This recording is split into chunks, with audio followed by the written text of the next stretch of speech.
Salutations. Cela fait longtemps que je ne vous avais pas parlé. La dernière fois, c'était pour vous raconter une histoire très personnelle. Je ne pensais pas revenir après, mais aujourd'hui est une occasion spéciale, pour laquelle je me devais de faire une apparition. Cependant, je ne pense pas que raconter une petite histoire, comme j'en avais l'habitude, soit de bonnes circonstances. Ma précédente histoire était assez particulière, et comme je ne compte pas revenir de sitôt, pour aujourd'hui, je me devais de vous raconter une histoire spéciale. Si vous me connaissez, vous savez que mes histoires sont souvent liées à des objets que je vous présente. Mais il y en a un que vous voyez depuis le début, mais dont je ne vous ai pas encore révélé ses secrets.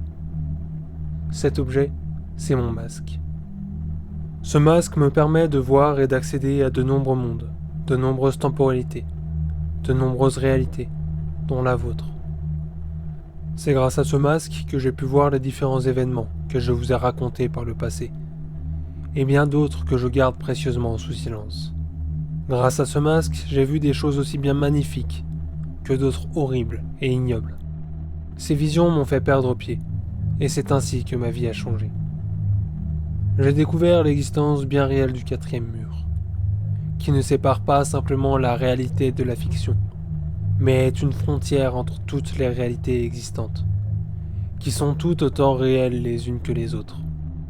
Parfois, cette frontière est fine, et peut dans certains cas être franchie, mais ce n'est pas le cas pour vous, et ce n'est pas non plus le cas pour moi, même si je l'ai longtemps espéré. L'espoir, les rêves, la peur, les cauchemars, l'inspiration, ce sont des facettes de l'imagination, qui permet de voir à travers le quatrième mur et de percevoir les différentes réalités.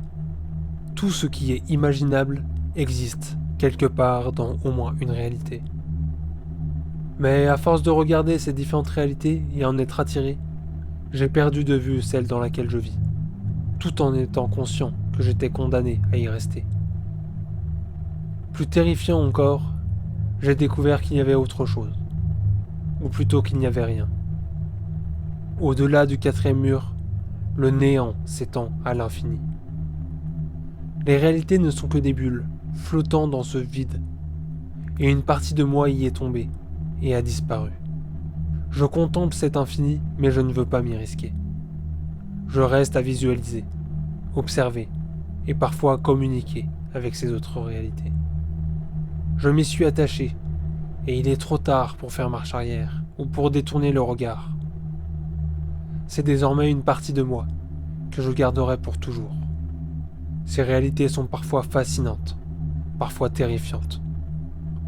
Et le vide qui nous entoure et nous sépare est véritablement oppressant. Comment vivre normalement avec ces pensées, qui malgré le temps qui passe ne s'effacent pas et restent constantes? J'ai perdu pied avec ma réalité. Mais au lieu d'en tomber et d'en échapper, je suis condamné à y rester. Je ne traverserai jamais vraiment le quatrième mur, mais je continuerai toujours à regarder au travers, si bien que je ne vois plus que ça, et je n'arrive plus ne serait-ce qu'à observer la réalité dans laquelle je me trouve. Je ne connais pas le dénouement de cette histoire, et a priori, elle est loin d'être finie. Je reviendrai peut-être un jour pour vous raconter la suite, s'il y en a une. De mon côté, je retourne dans mon obscurité, là où je perçois le mieux ce qu'il y a au-delà du quatrième mur.